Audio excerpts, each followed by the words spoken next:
Actually, let me clean my camera real quick. I'm so sorry. Good idea.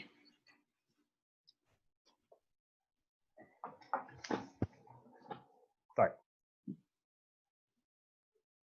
Hello, everyone. My name is Zara Durrani, and you're listening to Life and Style with Zara on Ruckus Avenue, #1 South Asian radio station, as well as Dash Radio. Joining me today is a very special guest, and this is our attempt number 2 to do this interview because last time we did it, it got lost in like the Ethernet.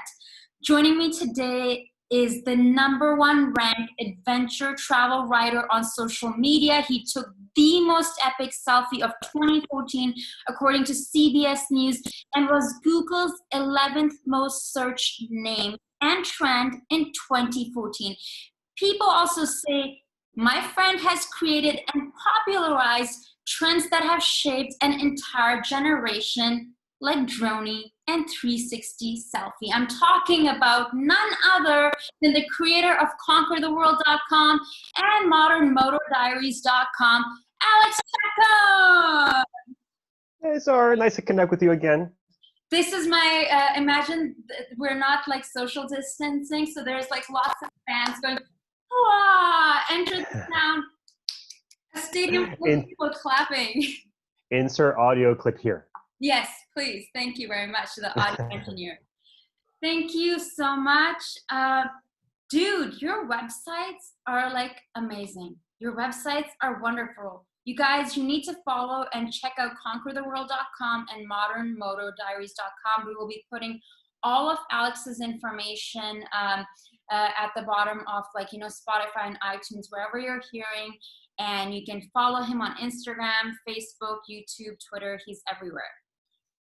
Tell us about this journey. I know we've answered these questions before, but give us a backtrack of how did this all get started? What came first, ConquerTheWorld.com or Modern Motor Diaries? And then how did your journey start?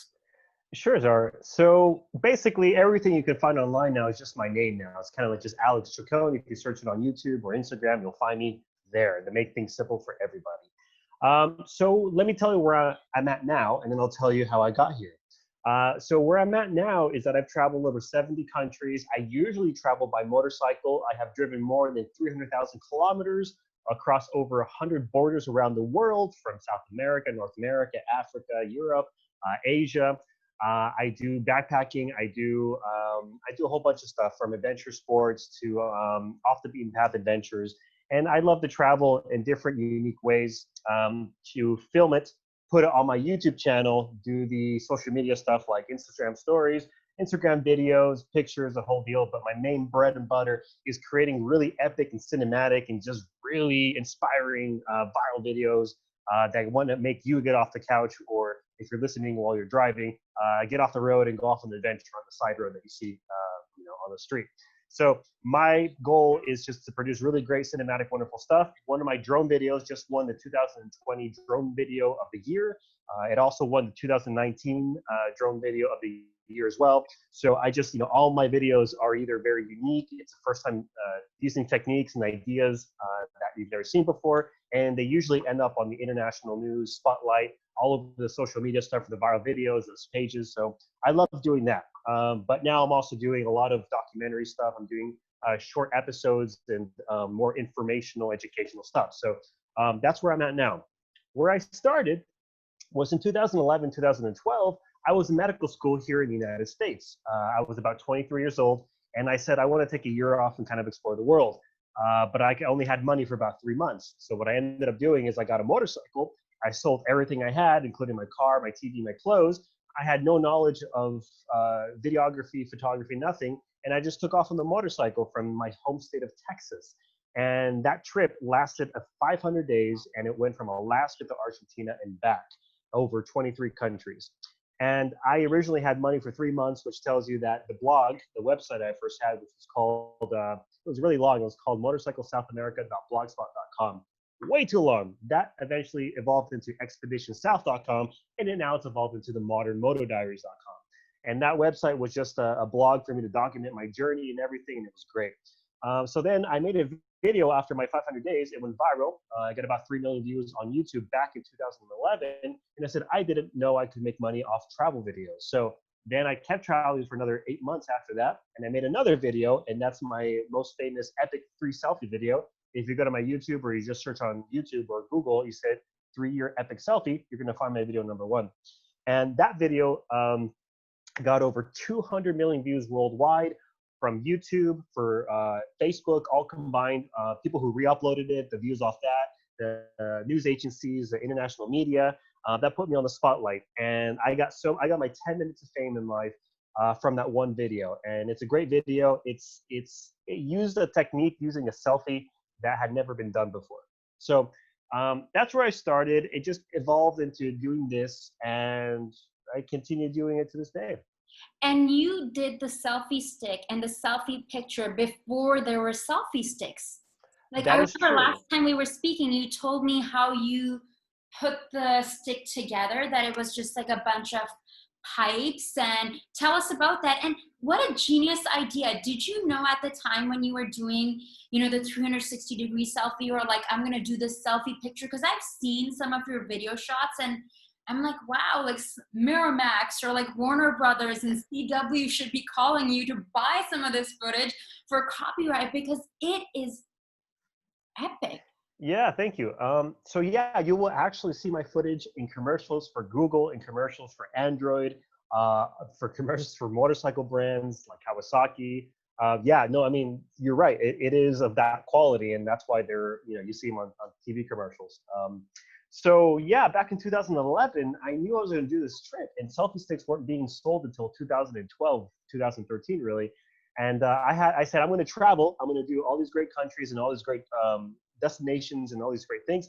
And I said, how am I going to condense all that travel into a digestible, easy to watch video that I want to create for memories for myself and my family and my friends?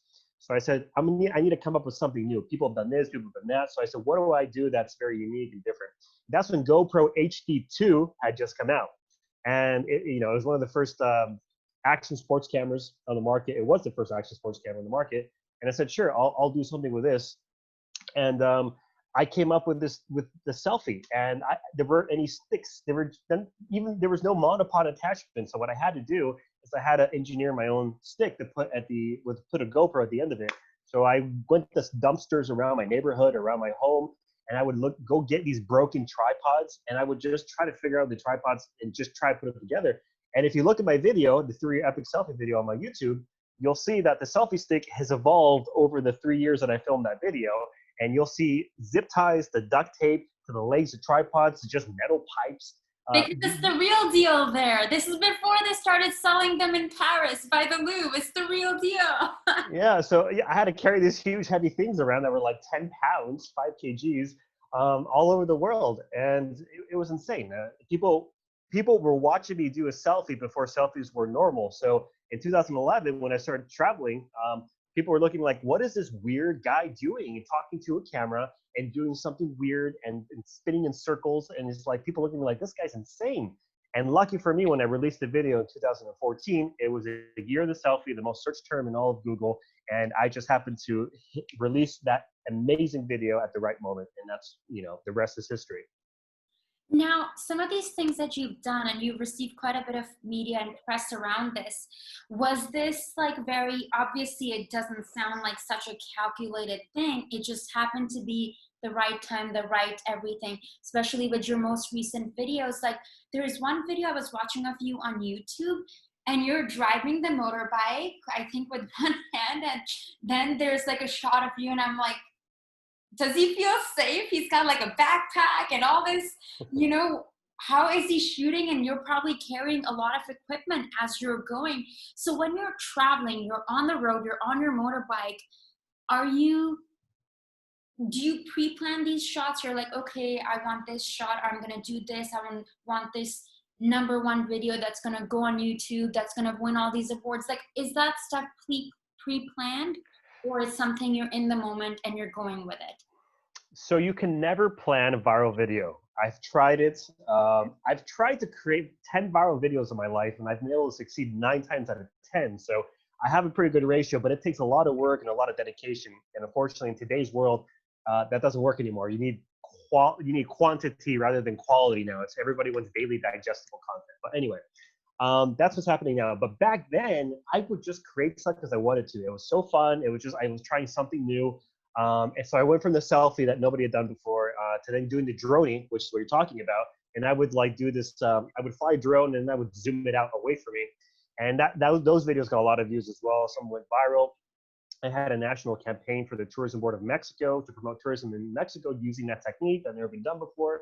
So I love being on the edge. And then eventually it became into driving the motorcycle and trying to fly a drone at the same time, which is insane because you have to drive the motorcycle with one hand and you have to fly the drone with two fingers on the other and somehow make it look stable. And yeah, if you go to my YouTube channel, you're going to see some pretty crazy, ridiculous stuff you may have never seen before. So then when I do a campaign or something that is, there's a budget and it's for a big company or it's for a tourism board or a big country, there's planning, of course. I think about the video and what my vision is on the video, and then I kind of get there and then I figure it out. But most of the times, I just basically, I'm somewhere, I get inspired, I say, hey, this would be a great idea. And then I start filming and I try different things, and some things work, some things don't. And then I just kind of develop it and I do stuff, and then I go to the editing room and I kind of put it all together. On a fun note, when I did the epic selfie video, I spent 3 months doing different selfie stuff. I would throw the selfie stick in the air. I would just run straight. I would hand it to other people. I would do so many different things. And so I ended up just doing one thing, which is the 360 is holding it around you and going in circles. But it took me 3 months to figure it out. So at the same time, you can strike a gold at any point. It's kind of like a viral video is the golden unicorn of the internet world, but you never know when it's going to happen. It could be off a phone. It could be off a great masterpiece that you make in video. And it's applicable to everybody's life. It's just you have to try something. If you're having fun, if you're passionate about something, you just have to put yourself out there. And that's professionally, that's emotionally, and you'd be amazed of what can happen. And it sounds like you're not afraid of taking risks, because with all these videos, and it's great that you mentioned that, oh, you can't really teach someone to be like, I'm going to have this intention, because you go on YouTube, you're like, I've done it. Like, how do you make a viral video? There's I think obviously a big part of it is passion, which you do have, because it did take guts. And as you were talking, a thought came to me that, I'm sure it's a fact that there's a lot of work when you're training to become a doctor, when you're in medical school. So the precision and it's a different level of resilience. It's a different level, the long hours, and especially, with all the frontline workers who are working so hard right now, it is intense. And I feel like it's just what I'm feeling is that you've taken that energy and you've put it into this passion and, left the medical school, and you're like, okay, I am going to heal people, but in a different way, through bringing adventure and happiness and fun into their lives. That's the way that I see what you're doing. Tell me, how did your family react when you said to them, listen, I have decided I'm not going to finish med school and I'm going to travel the world? How do they react? Well, I was born in the United States, but my entire family is from Mexico. So very Latin-rooted culture. So Latinos were very similar to the Asians, were very similar to the cultures who are very family units type. So what happened is when I first said that to my mom, man, I got a sandal thrown at me saying, what's wrong with you? You're giving up your career and everything. You're crazy. You're getting yourself killed. So I was met with a lot of hostility at the beginning. But that's the same thing with any really deeply rooted family. The concern, the unknown, and, my mom and my grandparents' generation never knew that you could make a living on the internet. And up until, 10, 15 years ago, that was true. So it was difficult, but then they were my biggest obstacle in starting my travels around the world, even just my 3-month journey initially. But then over time, they saw me come back. I was safe. I was communicating frequently when I was traveling. And they eventually went from being my biggest challenge to then becoming my biggest fans and then becoming my biggest support unit. So it took a little bit of a transition, but I was willing to risk my mom being mad at me. I was willing to risk all my money. I was willing to risk, giving up medical school to pursue something that my heart and my spirit were so sure about, that it was almost like something I couldn't stop. It was going to happen no matter what.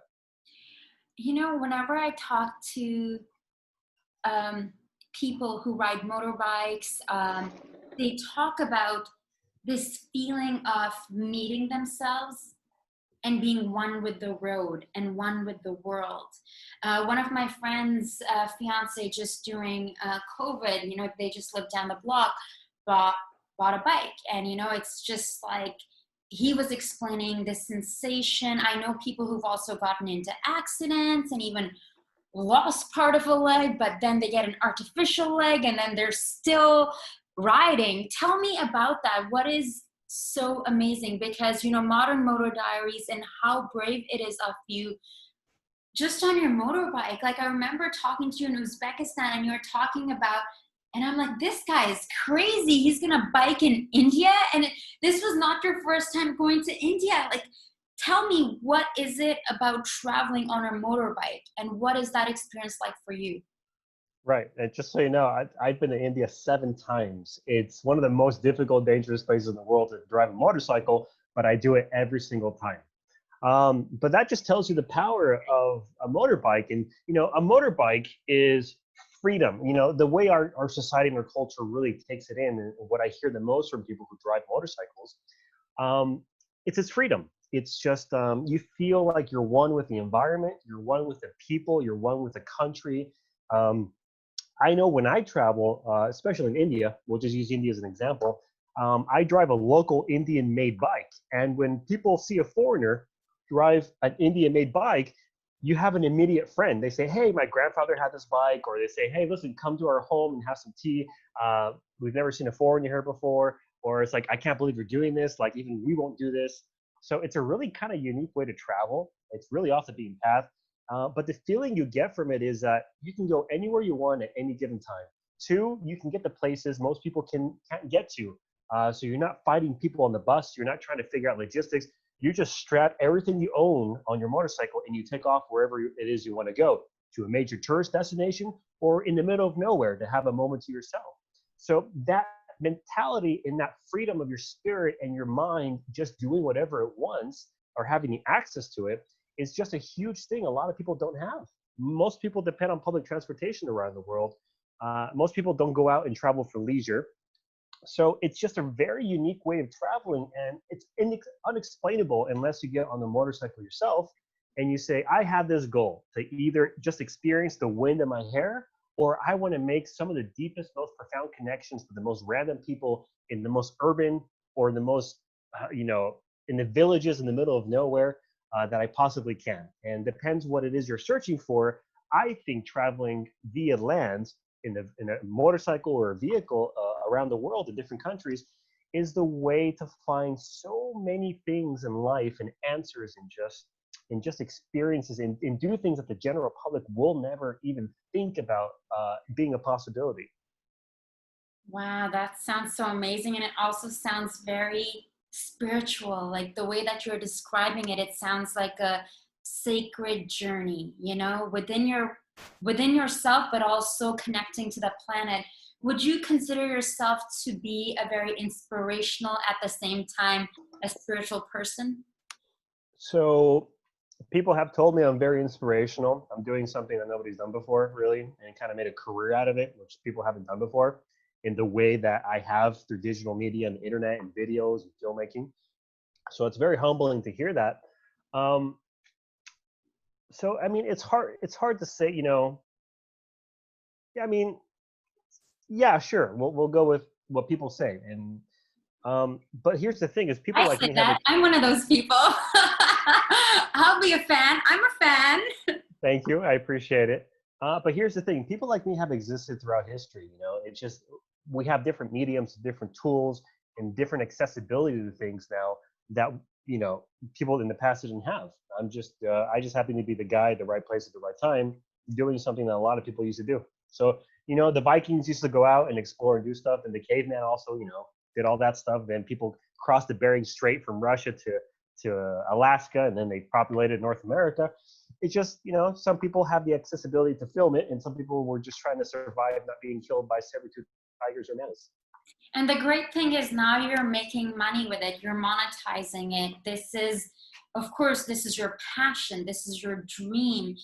But the fact that you're also able to earn a living with this, talk to us about that. What is that process like for someone who's listening right now, someone who aspires to be like you or a little bit like you, like whether they want to travel or have a blog or do video content? Because your videos aren't just like, oh, I mean, of course you talk about you being there, but they're for me, they're nice production, from the quality of the footage, the way that it's edited, and the music. Like, it's like I've seen, your earlier videos to now. I'm just like, damn, like he took it to another level. So what advice would you give to someone who is listening right now, who wants to follow in your footsteps? Yeah, so my videos now are about giving you, the viewer, an experience. It's about taking you to what it is to drive a motorcycle through India in the most beautiful cinematic way possible, and just give you that feeling of you wanting to get out the door and do the same thing. So yeah, people who kind of want to be like me, I would say the very first thing I would say to everybody, not even just these people, is that we are living in a very interesting time. And that is the time that it is the first time in human history where we have the tools, the accessibility, and the resources to make our passion our reality and our dream of a job, of being paid to do what we love. This wasn't as easily accessible as it has been now. This is the first time it's been this easy for everybody. There's girls doing makeup tutorials that are making a lot of money. There's people who are doing nothing but car manufacturing and reviews that are making money. People who are doing visual graphics for money. People who are just talking about fashion. People who are just setting a good, positive example for the youth and the people of this world. So, whether you want to travel, whether you want to be making jewelry, whether you want to make people laugh, whatever it may be, if you're passionate about something in your life, or you want to talk about your history, your stories, be a storyteller, do magic, whatever it may be, now's the first time in history in the last 10 years that you can make your dreams and your passion a job. So it doesn't matter what you want to do. I would just, I would tell people, if you have an idea, if you have a dream, and most of all, you don't mind dedicating the time, the effort, and and just the how do I say, just the spiritual, the physical, the entire energy that you need to put into something to be successful. If you love magic, I would, if you want to live off internet, YouTube, Instagram, TikTok, whatever it may be, ask yourself, would I mind doing this 300 days out of the year? And my answer is, would I mind traveling 300 days out of the year and filming 300 days out of the year? Absolutely. And if you take the right path and you think about the right angle in which to present it and create something new, unique, something that nobody's kind of done before, you're going to have a much better chance of succeeding and making your passion a job in the reality. That is so well said. If you are just tuning in, you're listening to Life and Style with Zara. I'm your host, Zara Durrani, on Dash Radio and Ruckus Avenue Radio. We have on the show today Alex Chacon, founder of ConquerTheWorld.com and Modern Moto Diaries. Alex is the creator of the 360-degree selfie. He's been featured on CBS News, CNN, Fox News, you name it, he's been there. So make sure you're following Alex if you're not following him. Alex, I know we talked about a book before, but I feel like everything that you've been through and the way you describe your experiences, it really made me think of, the road less traveled. I really want, whether in 10 years from now, or whether when you're 60, I want one book from you. I want to read one book written by Alex Chacon, because the experiences that you carry, and of course, your medium is visual. It's through video. But I feel the journey and the courage and the guts, and I'm sure there's some stories that, what I visualize for you is the book, you signing books, and then you being speaker, international speaker, and a TED speaker. That's what I visualize for you. So voila. Is there something that you haven't done that you want, that you're like, if I'm your fairy godmother, anything can happen. Only one thing, what would it be? Yeah, well, I mean, you hit the nail on the head there. Is that lucky? I've been very fortunate to actually speak at universities and at company retreats and stuff like that. So, I mean, I've been on the TEDx scene as well. Just before it was kind of televised, it was kind of when it was first branching out into actually So making you've it already done commercial. that. When I was already thinking, you've already done that. Yeah, well, I still do it, and I love doing it. I love sharing the story. I'm sorry, your question was that if it was like a If fantasy. anything could happen, like one wish that you're like, this is what my heart and my soul is aching for. This is something I have not experienced. I want to do this. And you're like, I'm not sure how this is gonna happen. Just say it out loud. You don't know who's listening. Anything can happen. We're putting it out into the universe. Well, let me tell you something funny. Is that everything I wanted to do in the last 7 years of my life, I've pretty much done. Outside the extent of paying $1 million for a seat on the SpaceX shuttle that's going to go up commercially for civilians. Like I would love to do that, but I don't have the money for that. So I just kind of make things come true. I never thought I would continue traveling and getting paid to travel. I never thought I would be able to continue touching millions of people's lives. um, you know, as we talked earlier before, is that as a doctor, my main goal was to touch, inspire, and change people's lives. What I took me a long time to figure out, silly enough, is that when you're a doctor, the majority of the time you're dealing with patients, they're asking you, they always ask you, how do I feel better? How do I get rid of pain? And how do I deal with this situation and that situation?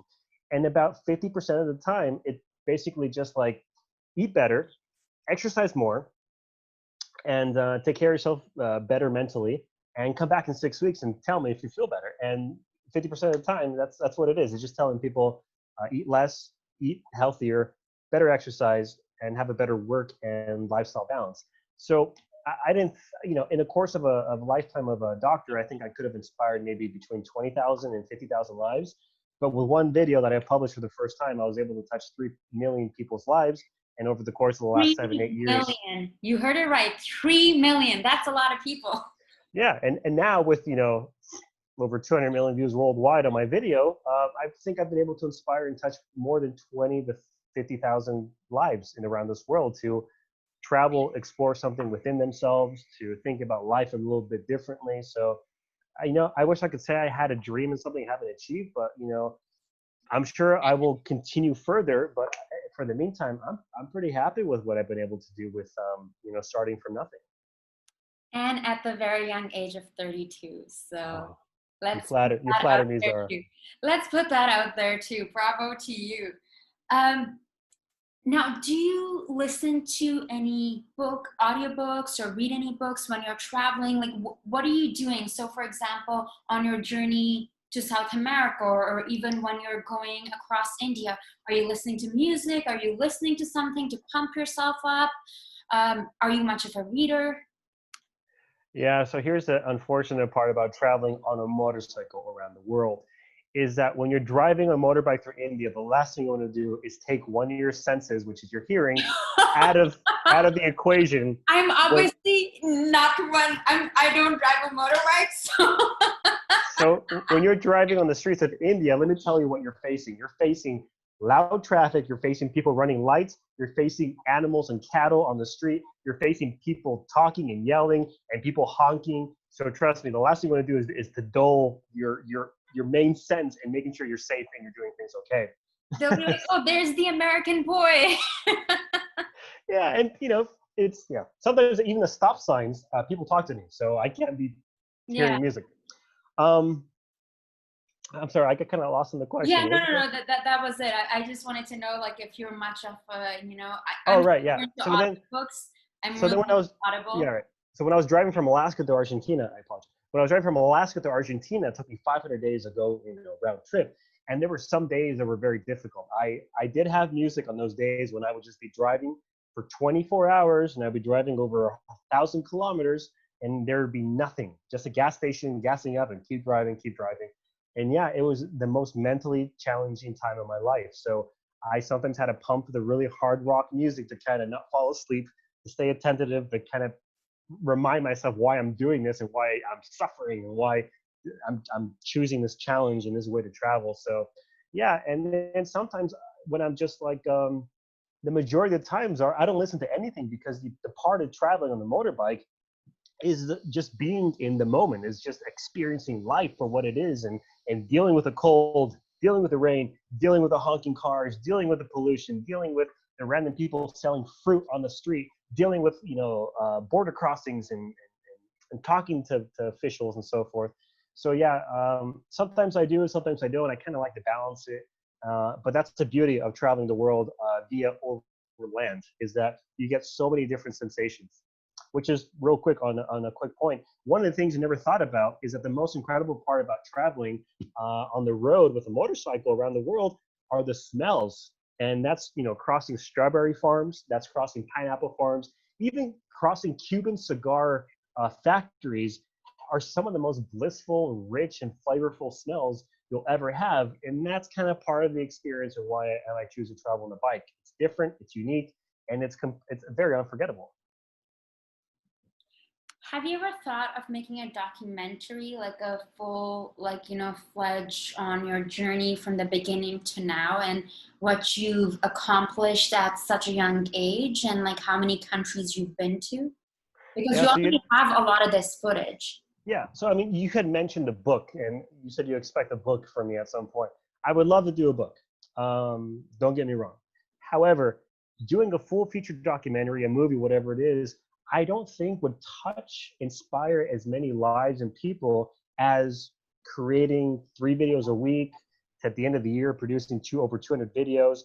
I think, unfortunately, in today's world, you can touch the younger generation, the millennials even, with very quick, concise, informative, kind of inspiring, segmented videos and digital media content than a film could do. Because why invest 8 months or 10 months out of the year to make one video when in the same 8-10 months I can make over 150 small segmented subject driven, story driven, unique types of content that'll touch a greater area in the world with different subjects, different categories, different types of people, different nations, different cultures. I think that's way more profound now than just making one little film that might get a portion of that. And then through YouTube and Instagram, you have fans all over the world, including Pakistan, my home country where I was born. Like, you don't meet people regularly who is like, yes, I've been to India 7 times on my motorbike and I went to this and this places in Pakistan and ate the food. For our listeners, tell us about your experience in Pakistan. So I was just in Pakistan probably 6 months ago before, if you guys are I listening to was this so now. jealous when I heard Erica was going. I was like, but I'm like, take lots of photos. Oh my God, this is my home country. Okay. Yeah, we got a chance to experience Pakistan in a very wonderful way, as most foreigners will be able to experience it. So, yeah, it was wonderful. We did all of the country for about 3 weeks. We did things from going from we did Peshawar, we did the border with India and Pakistan called Lahore. We did the I'm Wagah from Lahore. border.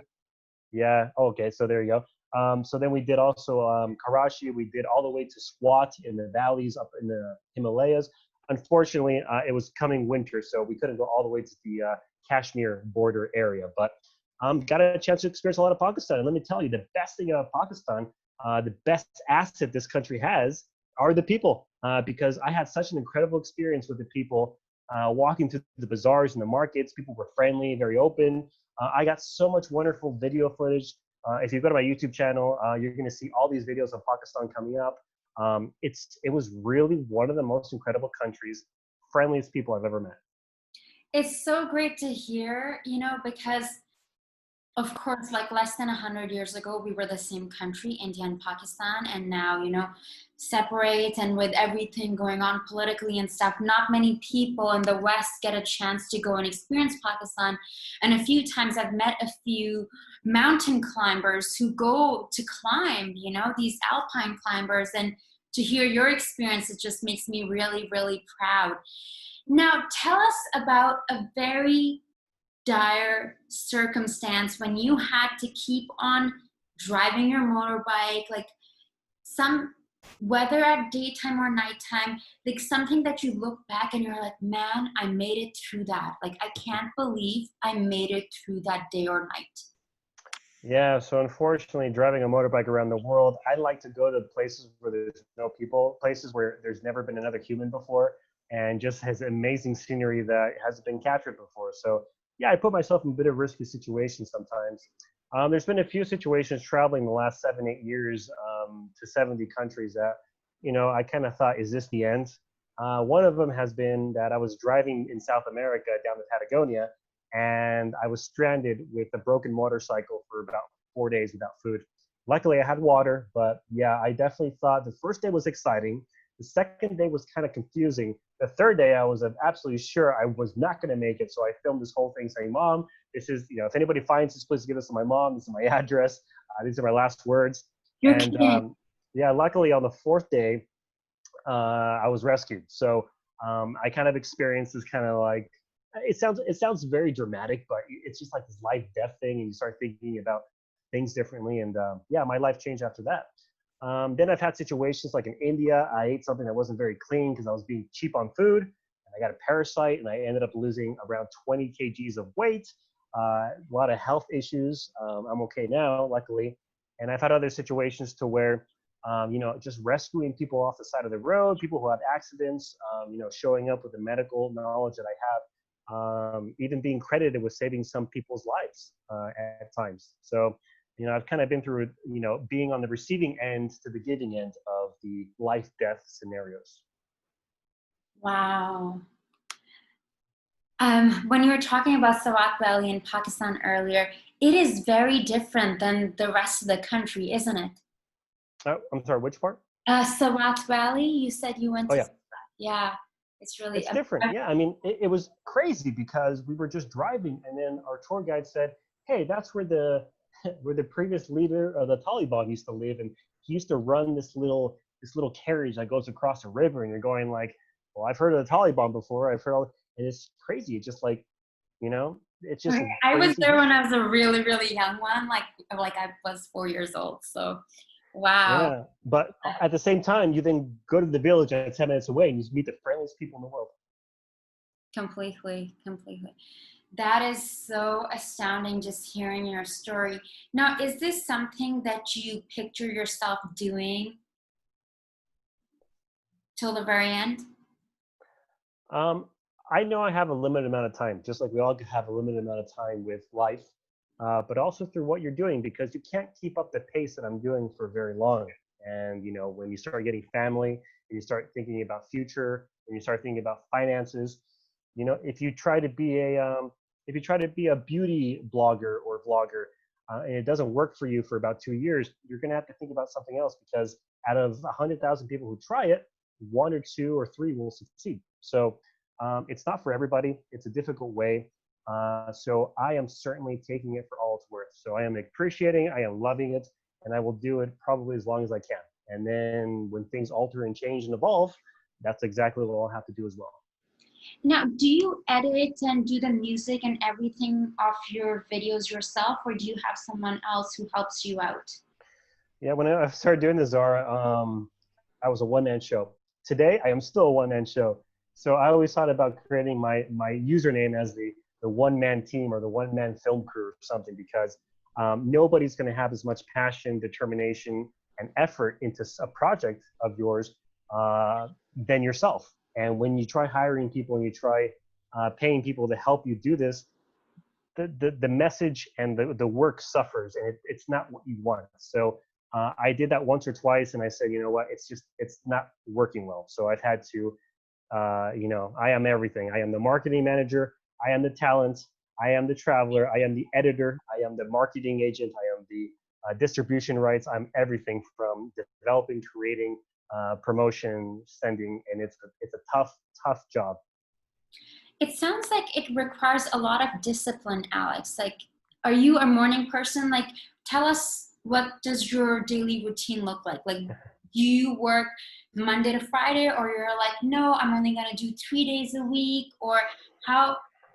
Because you've been doing this for a while. You travel around the world. You have your two websites, conquertheworld.com, Modern Motor Diaries. You've been featured on CNN, Time Magazine, Fox, all these, you create this amazing content. And to hear that all these epic videos are created by you and you're the one making all the videos, you're the one editing, it must take like a lot of effort and a lot of energy. And it sounds like it takes a lot of discipline.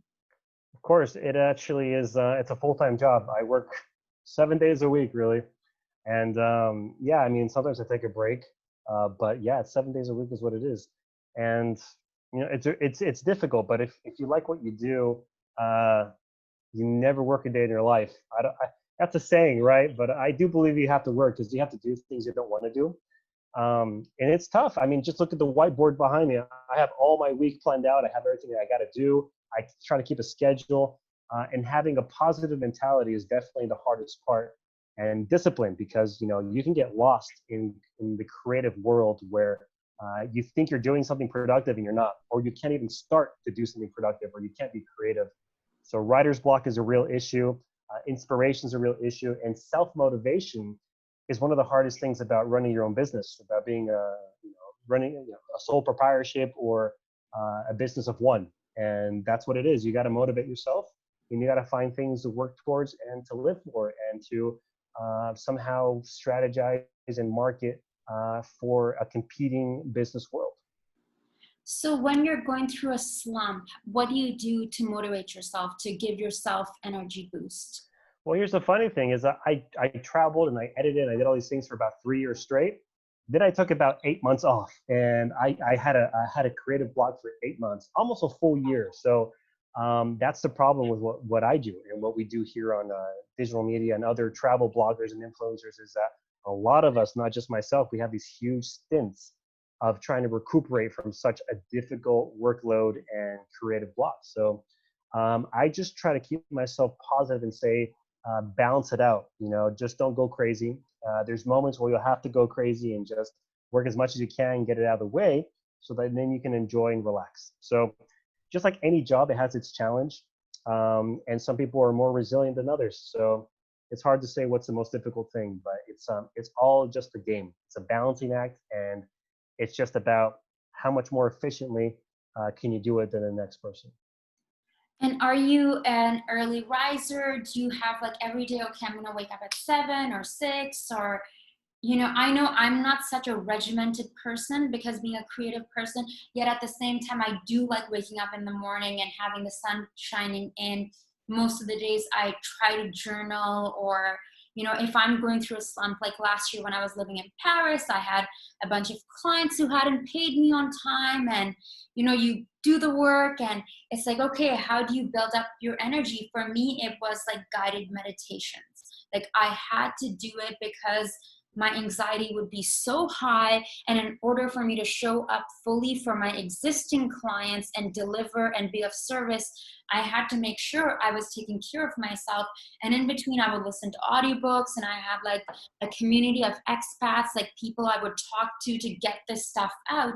Now, because you travel so much, and sometimes in places like, like even when we met, do you feel like you're giving all this energy out and filming, and when you go in that low period, like what do you do to gently or in whatever way do that self-care? Because I think a lot of entrepreneurs, like whether it's a one-man show, one-woman show, or someone who has like 10 people in their company or 600 people, go through the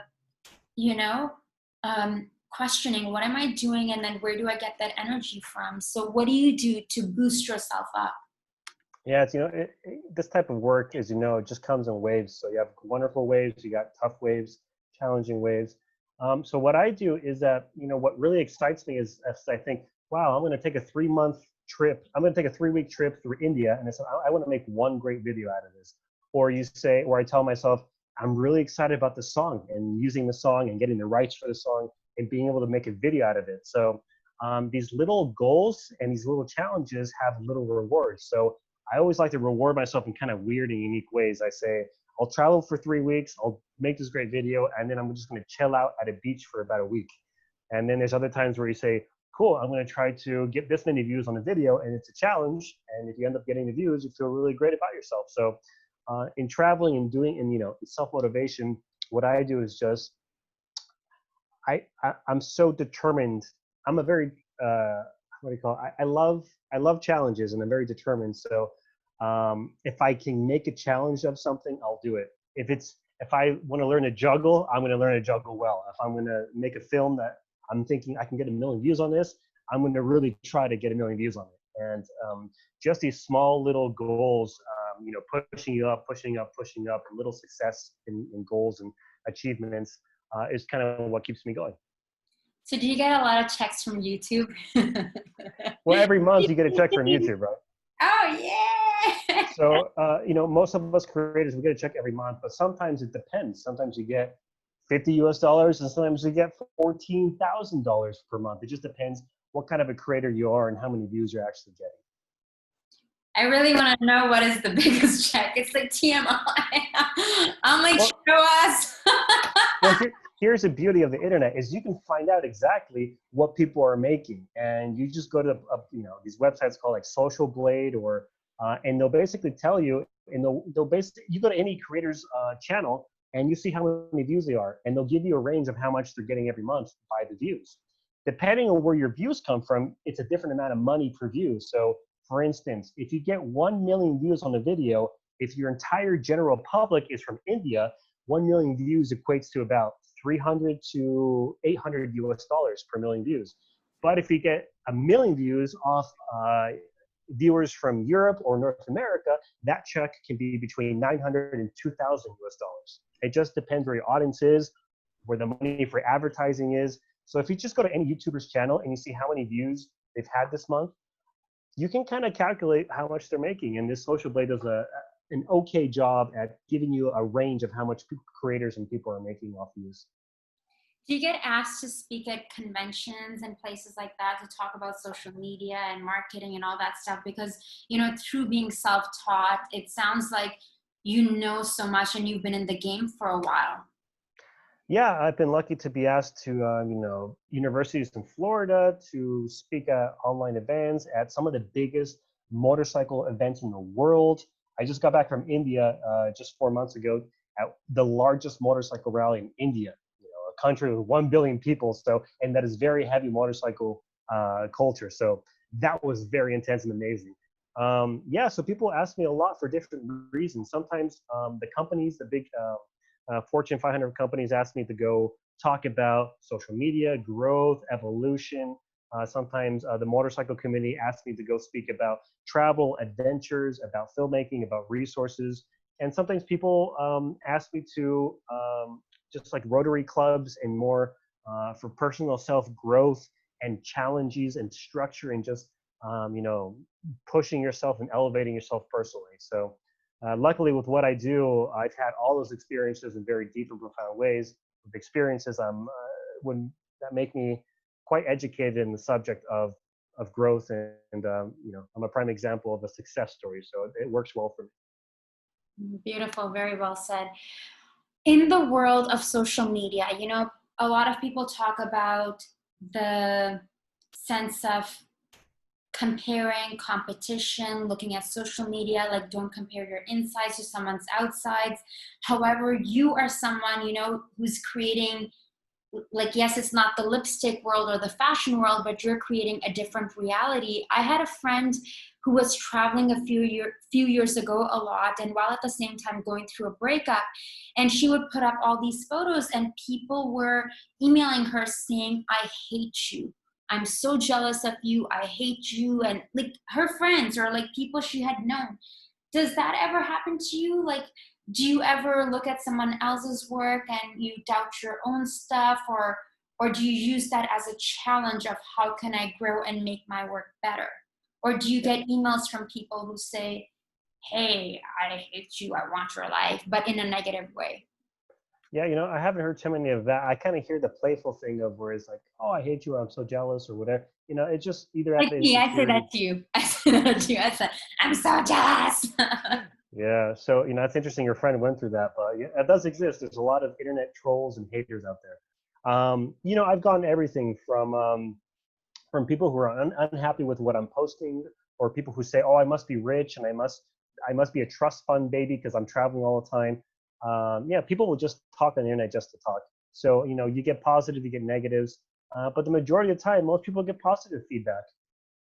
So it's just you never know where you're going to get, and it depends on the subject matter. Because if you're a girl and you're posting a lot of bikini photos and you're doing makeup stuff, cultures and countries that aren't exactly accepting of that from women, you're going to get a lot of hate mail from those types of people. And then if you're a person who likes to go with animals and take animal pictures, and you have a group of people who are animal rights activists and they don't agree with what you're doing, then you're going to get their hate mail. So you can't please everybody in this world. It's like politics. In politics, half the people hate you and half the people love you.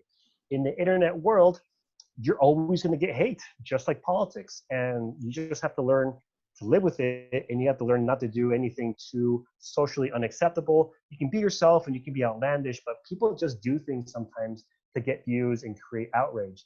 And what I try to promote with what I do is having a good head on your shoulders and say, you can get the views if you want. You can degrade yourself off getting naked. You can degrade yourself off, trying to prank the wrong people, off doing things that are socially unacceptable. But, I think there's a lot more merit and a lot more, it's a bigger challenge. And at the end of the day, it sends a better message, and it's a greater influence. And it's such a bigger responsibility to do good rather than just say, I'm just going to try to get rich off views. There's got to be a balance between leaving something behind rather than just destroy your way through things just to get rich and famous.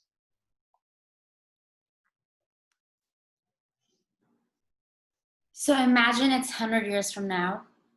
Someone is describing Alex Chacon.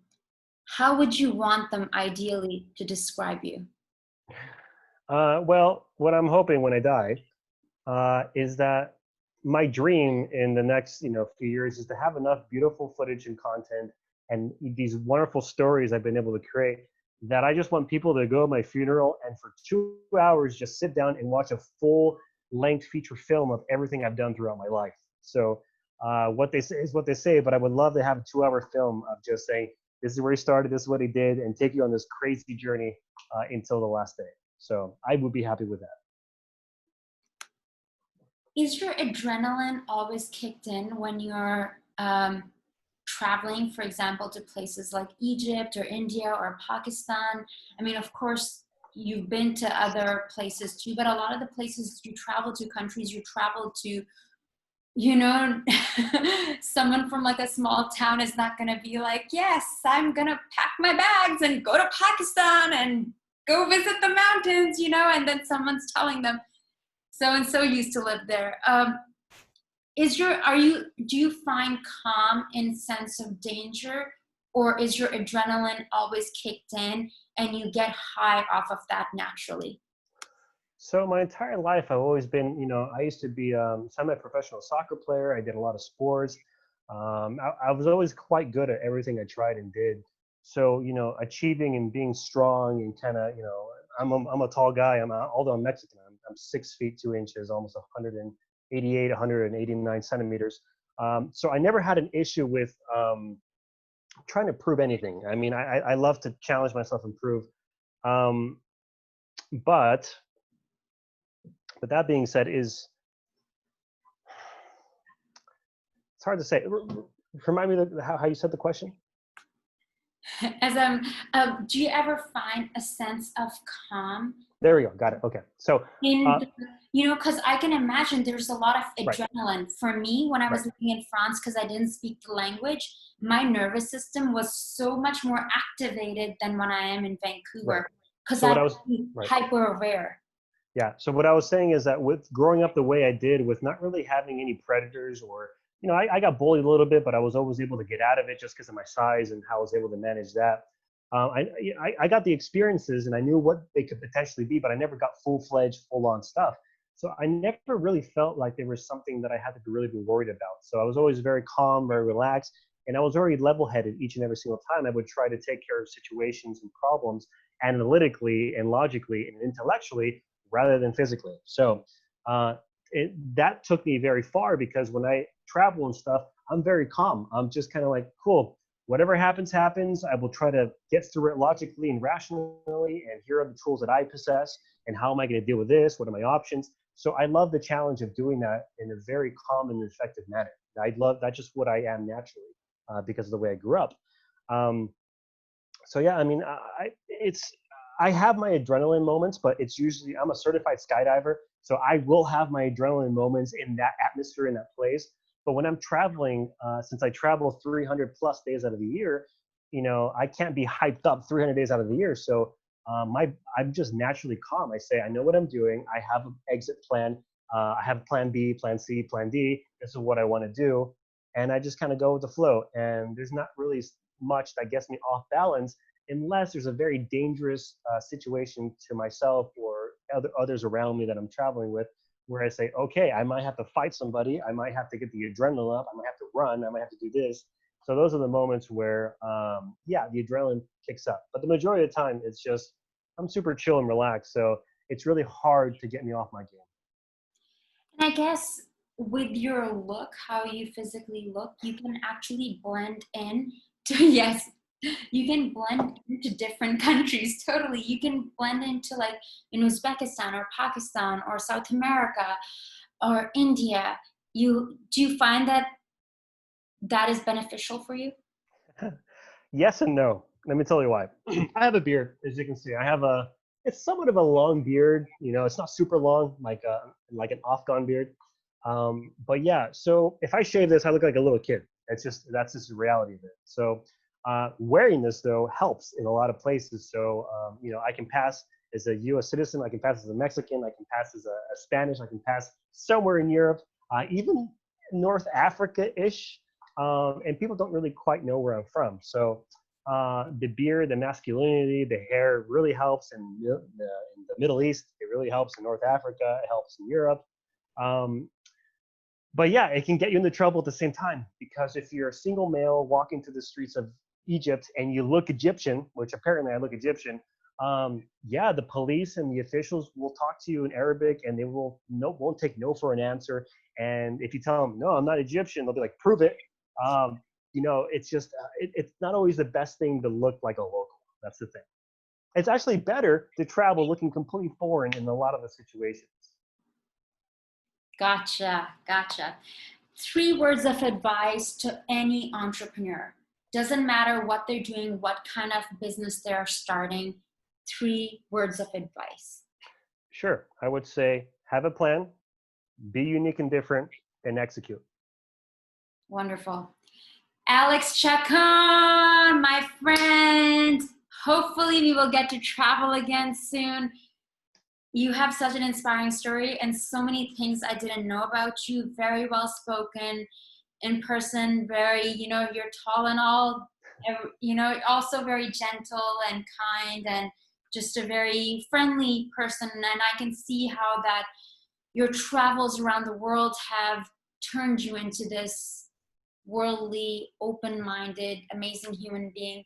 If you're not following Alex, you need to check out his websites, conquertheworld.com, Modern Motor Diaries, Alex Chacon. Follow him on YouTube, Instagram, Facebook. He's everywhere. We will be linking everything up for Alex. And thank you so much for your time, my friend. I appreciate you immensely and hope you stay safe during these crazy times. And I'm sending you lots of love, hugs, and hopefully we'll be boarding an airplane soon. So Hopefully. Thank you so much for having me on the program. And yeah, I wish you the best as well. And I hope to see you very soon again.